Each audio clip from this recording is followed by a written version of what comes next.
Bom dia, boa tarde, boa noite. Eu sou Naraj Dorhada, sacerdote-chefe da Ordem Valon. Eu tô aqui nesse vídeo hoje, vou falar um pouquinho sobre a história de Valon, é uma coisa que me perguntam muito e tem alguns textos que eu já fiz, mas eu acho que falando sempre é melhor. O Cris, que está ali atrás da câmera, que está me ajudando a fazer vídeos com melhor qualidade, vai interagir comigo com perguntas. Não combinamos as perguntas, ele vai me fazendo conforme eu for falando. Ok, Cris? Beleza. Bom, Valon começou em 2001, quando eu tinha 11 anos de idade. Sim, eu tinha 11 anos de idade, eu me interessava por Wicca, eu estudava Wicca. Eu comecei como Wicca, eu falei isso em outro vídeo. E eu montei um grupo de estudos que chamava Avalônia, porque eu li o livro As Brumas de Avalon. Eu li esse romance com 11 anos de idade e aquilo me inspirou, me fez ter vontade de praticar aquilo. É claro que na época eu achava que aquilo ali era o suprassumo da religião celta e segui o meu caminho no Avalônia, convidava amigos, colegas de escola. Era uma diversão para pessoas que estavam próximas a mim e para mim mesmo, né? Com o passar das semanas e do tempo que a gente se encontrava com muita frequência. Como nós tínhamos pouca idade, nós tínhamos pouca responsabilidade em relação a trabalho, a gente não tinha nada disso, a gente estudava e eventualmente fazia curso ou outro.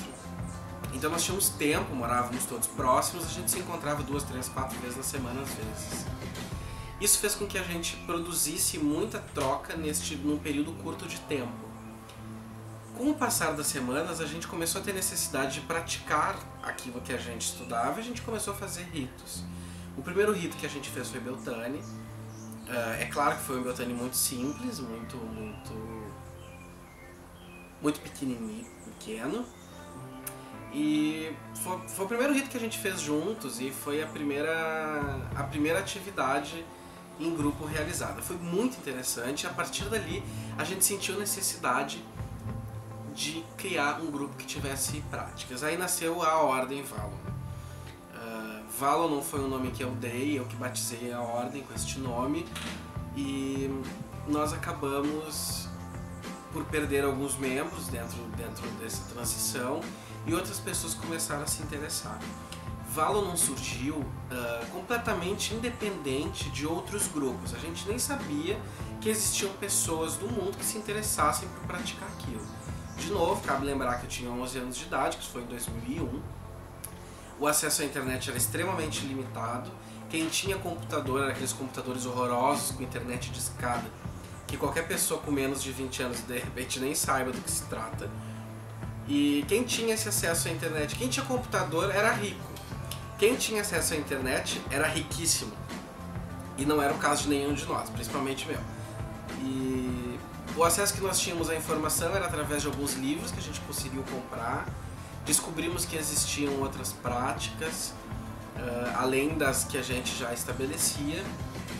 E então a gente começou, conforme a internet começou a se tornar mais acessível, e conforme começaram a existir celulares com acesso à internet, o que foi muito tempo depois, e conforme um ou outro membro teve acesso à internet, na escola ou em casa, a gente começou a descobrir que existiam outros grupos e que existia uma coisa chamada druidismo, que era um negócio muito parecido com o que a gente praticava, mas que ainda tinha algumas diferenças.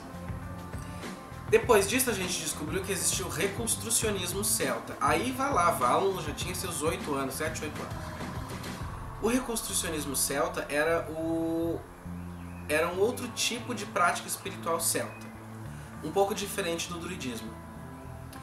Nós não nos encaixávamos dentro daquilo que nós já tínhamos estabelecido como tradição, dentro do druidismo e nem dentro do reconstrucionismo celta. Porque a gente tem elementos que são elementos de um e de outro, e tem outros elementos que não fazem parte desses dois nichos. Ou que o que nós temos não é o suficiente para caracterizarmos como reconstrucionismo ou como druidismo. Nós sempre usamos o termo tradição porque nós estabelecemos nosso próprio modo de culto. Então o que aconteceu? Depois que a gente descobriu que isso já quase caiu... Tá bem? Legal. Só não derruba a câmera. A gente descobriu esses dois e viu que não se encaixava. Então, eis que surge um terceiro caminho no Brasil de espiritualidade celta, que é a tradição druídica valoniana. Tradição porque é uma coisa que nós estabelecemos, nós buscamos as referências antigas e as vivências, os dados folclóricos e tudo mais, mitológicos, para construirmos a nossa estrutura de prática. E ela tem muita semelhança com o reconstrucionismo celta e muita semelhança em outros aspectos com o druidismo, nos mecanismos de se fazer as coisas, por exemplo. Então, o druídico está no nome para fazer referência direta à religião celta. É um elemento que está na tradição druídica valoniana para fazer com que as pessoas, ao lerem o nosso nome, ao pesquisarem a nosso respeito, saberem diretamente do que se trata.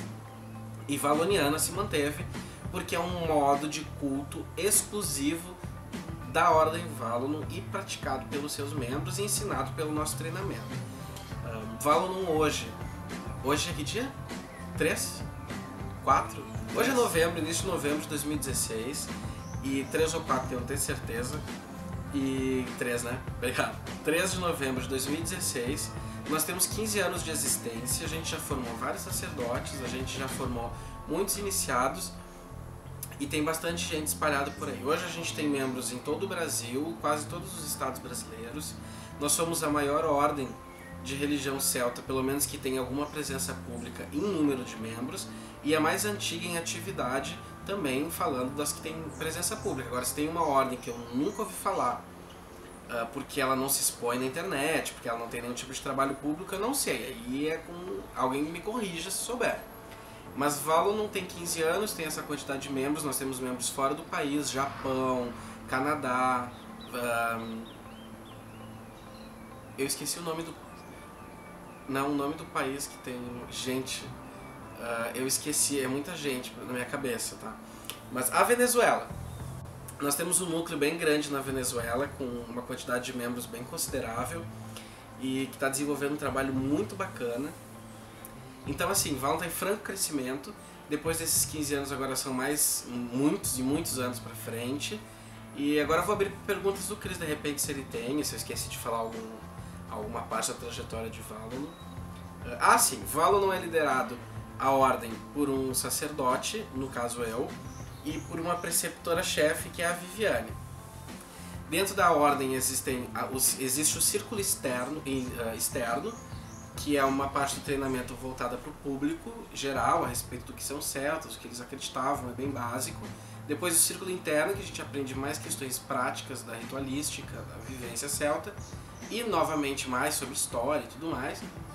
Nós temos o fulcro, que é um grupo de membros escolhidos e selecionados para terem um treinamento um pouco mais próximo e um pouco mais prático.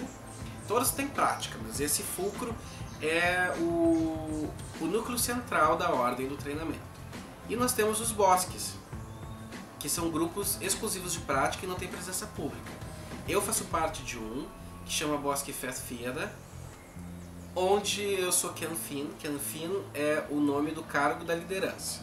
Kenfin quer dizer cabeça da tribo, e é sempre formada por um casal. A nossa estrutura básica de grupo de prática é baseada num casal. A mulher representa a soberania da terra, a força da soberania, e o homem representa o vigor da tribo, a energia das pessoas, né? E basicamente é isso. Cris, alguma pergunta? Sim, Valonon começou com pouco recurso, Sim. com poucas pessoas, todos muito jovens. Sim. Isso foi evoluindo com o tempo, foi crescendo, e se tornou hoje essa ordem internacional. Como fica na cabeça de todo mundo isso? Era a ideia? A ideia era esse crescimento?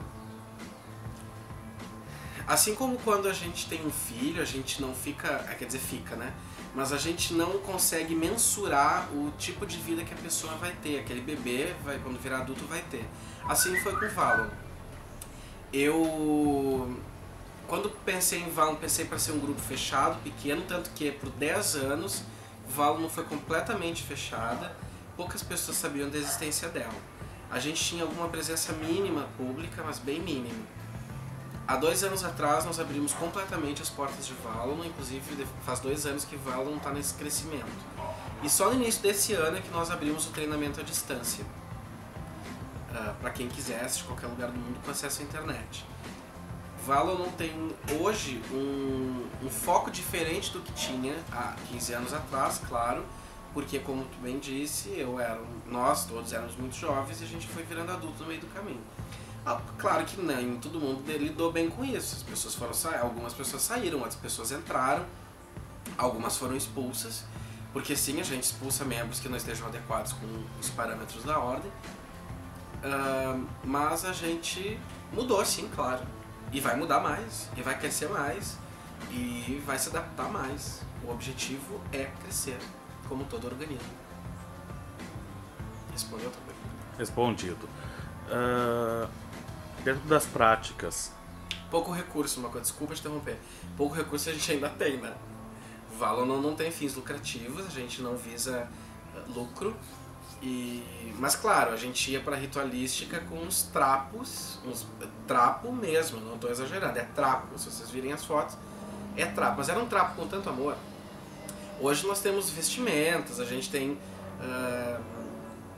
nós temos uma estrutura maior que faz com que nós tenhamos que investir nisso, claro, que a gente não tinha nem recurso, nem muita preocupação com isso no início. Olhem as fotos antigas, vocês vão ver os trapos, mas era legal.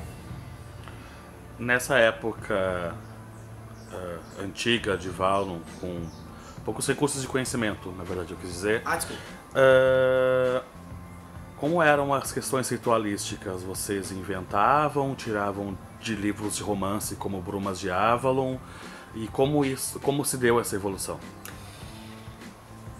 No primeiro Beltane, a gente queria ter feito um Beltane assim, que alguém fosse Morgana e alguém fosse o outro personagem que eu esqueci o nome. O Arthur, o nome dela.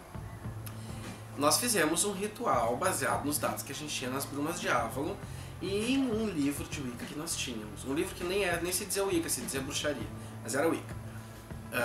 Então sim, nós não tínhamos recursos, nós não tínhamos dinheiro, a gente tinha que estar dependendo da boa vontade dos nossos pais de comprarem para nós um livro cuja capa era esquisitíssima. E nem sempre isso acontecia. Eu sempre tive muita sorte, que a minha mãe é extremamente tranquila e eu morava com ela. Então não tinha muito problema comigo. Tinha dinheiro, né? Mas quando tinha dinheiro dava pra comprar. As Brumas de Avalon, inclusive, quem me deu foi minha mãe. O que acontece é que assim, a gente foi... Primeiro o Beltane foi nos moldes das Brumas de Avalon, né? Só que sem a parte Morgana Arthur. Mas a gente botou música, a gente fez uma fogueirinha, botou vela, fez umas coisas. Depois a gente usou uma estrutura wiccana. Nós chamávamos os quadrantes, nós fazíamos círculo, nós chamávamos a deusa, chamávamos o consorte, chamávamos de querido em Iquernunnos. Com o passar do tempo a gente foi se desapegando da estrutura wiccana e hoje usa, a partir de pesquisa, estudo, experiência, nós usamos uma estrutura ritualística que eu posso dizer com total segurança que é céltica em sua essência e em prática.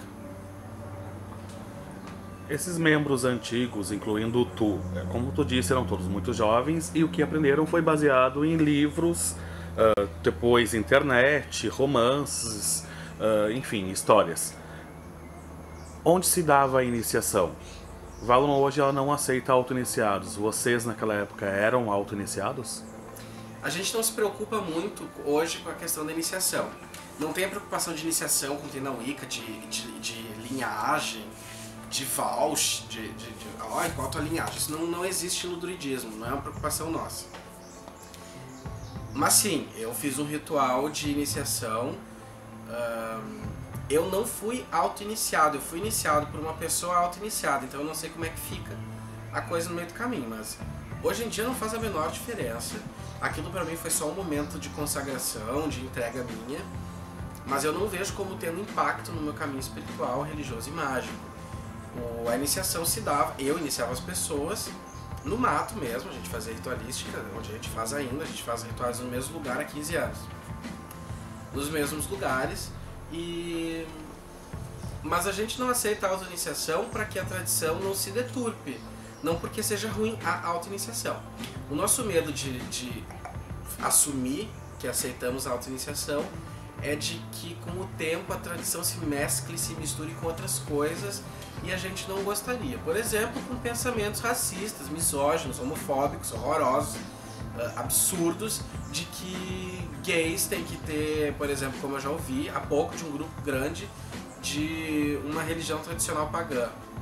Nossa, evitando o máximo citar todos os nomes.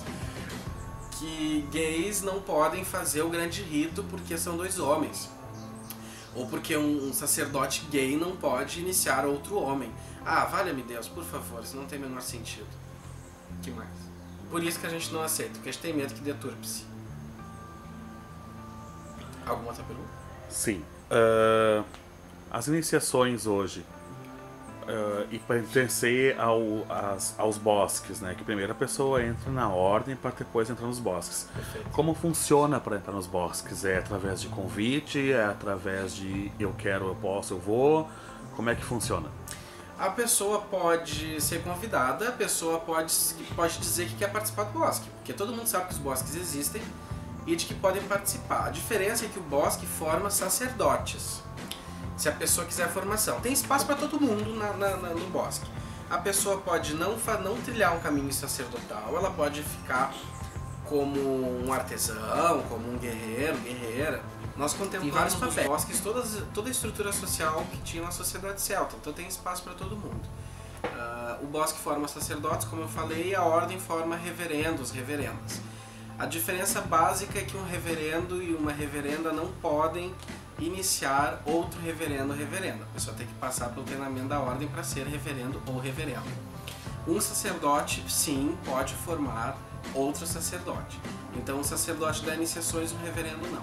Mas as celebrações, as práticas todas são feitas por ambos, de igual forma.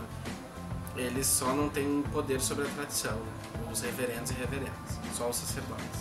Alguma outra pergunta? Os sacerdotes, sacerdotisas formados pelos bosques, reverendos e reverendas formados pela ordem, qual o campo de atuação deles depois? Qual a importância deles na história de Valinor? Opa!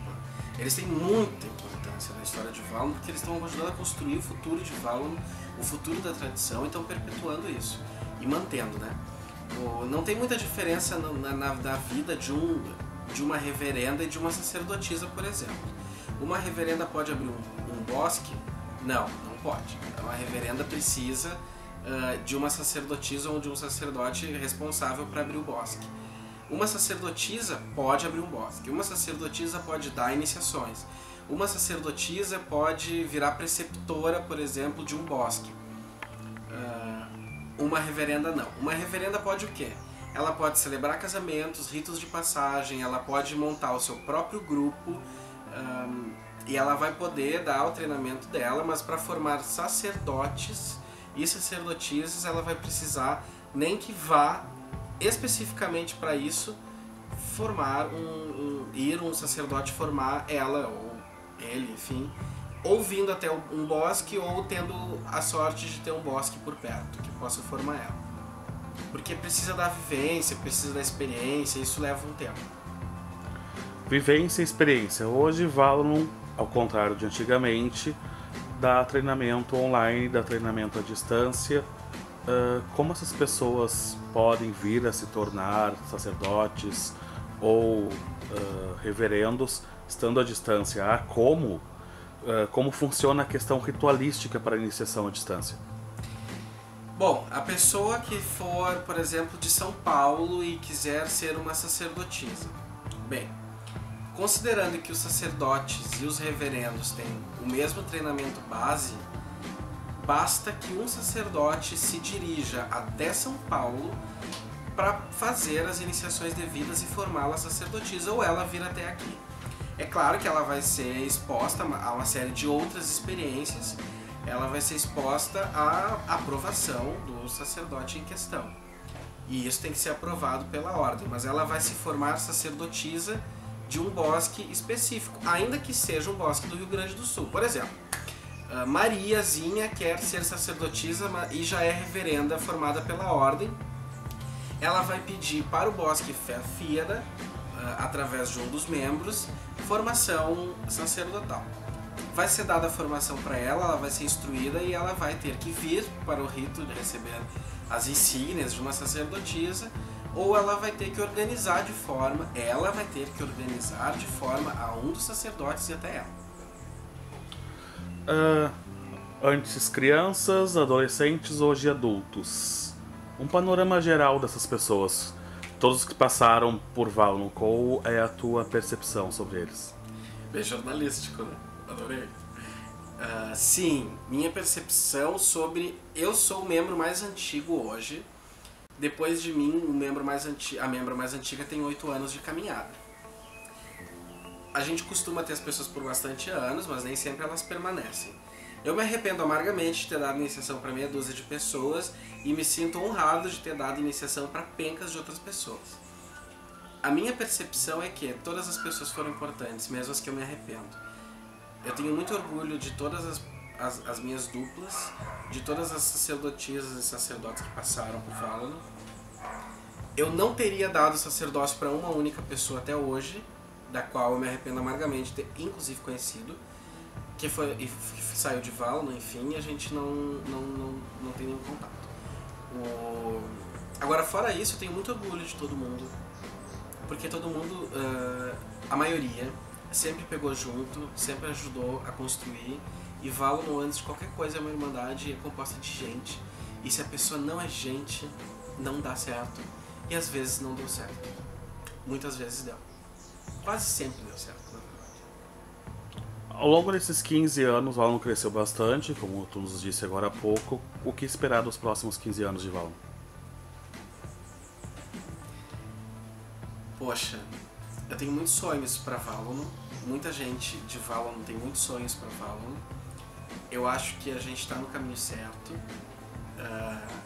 A gente está com uma formação de membros agora incrível, que eu vi pouquíssimas vezes em Valon, gente tão empenhada. E o meu plano para os 30 anos de Valon é ter uma mega festa, muita cerveja artesanal e muita celebração. E um discurso meu que eu não sei se vou conseguir dar, porque eu não sei falar muito bem em público. Mas de qualquer forma, eu espero que Valon não seja aquilo que Valon não é hoje. Antes de qualquer coisa, um grupo de pessoas empenhadas e voltadas para o trabalho espiritual. E que gostem umas das outras. É só o que eu espero. Se analisando como era o Narrage, ou Jefferson, há 15 anos atrás, como o Valon influenciou no teu crescimento, e para os próximos 15 anos, o que esperar do sacerdote? De mim? Sim. Tá.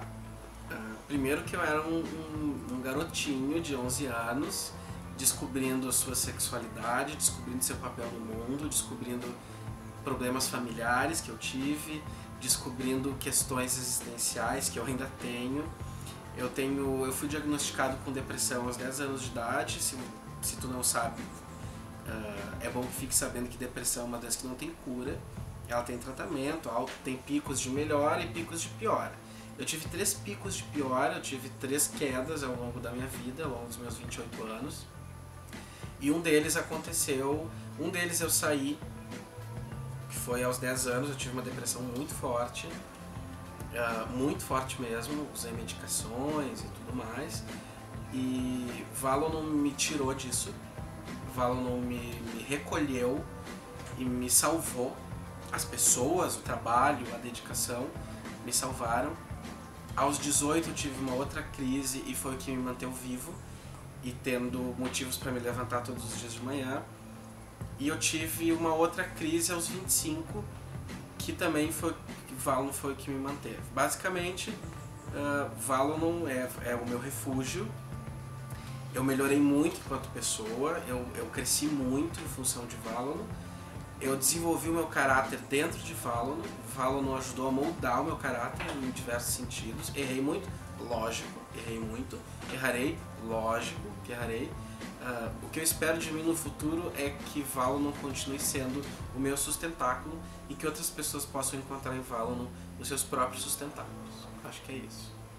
É isso da minha parte também, Jefferson. Obrigado. Obrigado por ter acompanhado a entrevista, é isso? É na entrevista. É.